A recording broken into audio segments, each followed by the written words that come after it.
straight talk on the issue of Citizenship Amendment Act. Union Home Minister Amit Shah, in an interview to national news agency ANI, has challenged the opposition to prove the narrative that they are spreading about CAA being anti-Muslim, about this being anti-interest of the country and being anti-constitutional as well. Let's break down what is it that the Home Minister said on the issue of the Citizenship Amendment Act. Point number one, he said that this act was required, it was necessary, because a lot of people who have been mentioned in the act, the 6 persecuted minorities from 3 countries, had nowhere else to go. They had come to India over the years, and the cut-off date is till 2014, and they have been living here seeking refuge. Many of them are people of Indian origin who had no other country to go back to since their country of birth was persecuting them, and therefore it was necessary for India to show its large-heartedness and make provisions for them. When Home Minister was asked about the attack by the opposition, namely Mamata Banerjee, Asaduddin Owaisi and Arvind Kejriwal, here is what he said. For Mamata Banerjee, he said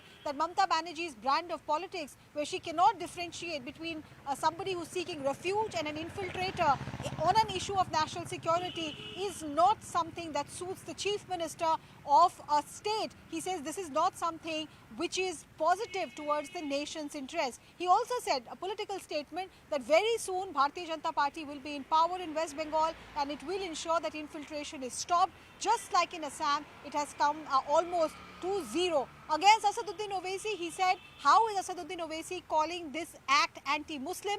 Owaisi's argument had been that because this act only talks about non-Muslims, the Hindus, the Sikhs, the Parsis, the Christians, Buddhists and Jains, and leaves the Muslims aside, Ahmadiyas and Balochis, for example, are what is being cited, that in Pakistan, even though they are Muslims, they are being persecuted. So why can't they be accepted as Indian citizens if they so choose to do? What Home Minister Amit Shah says that under Section 6 of the Citizenship Act, through the process of naturalization, anybody can apply. But because these are Islamic states, Pakistan, Afghanistan and Bangladesh, therefore it is wrong to argue that somebody who is following Islam is being persecuted. The third point against Arvind Kejriwal, Home Minister said that Arvind Kejriwal बौखला गए हैं, अपना आपा खो बैठे हैं, is what he said in Hindi, essentially alluding that because of the kind of setback Aam Aadmi Party has suffered in the Liquorgate scam, where half the party's top leadership is behind bars, Arvind Kejriwal has become desperate, and that is why he's making statements like the one he made yesterday, where he said that will there not be a crunch on India's resources because of more people coming in and seeking citizenship.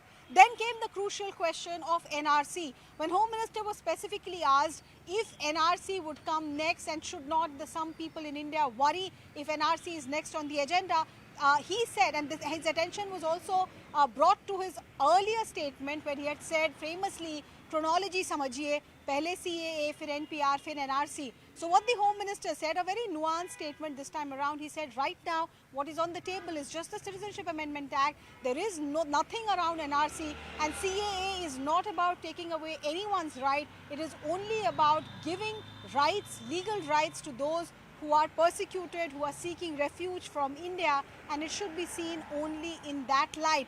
Will the Home Minister's clear talk finally put to rest all kinds of speculation around NRC? Will the opposition leaders get convinced? Doesn't look like, but the Home Minister has said that CAA is fait accompli for India now. There's no rethink on it. There's no going back on this crucial law.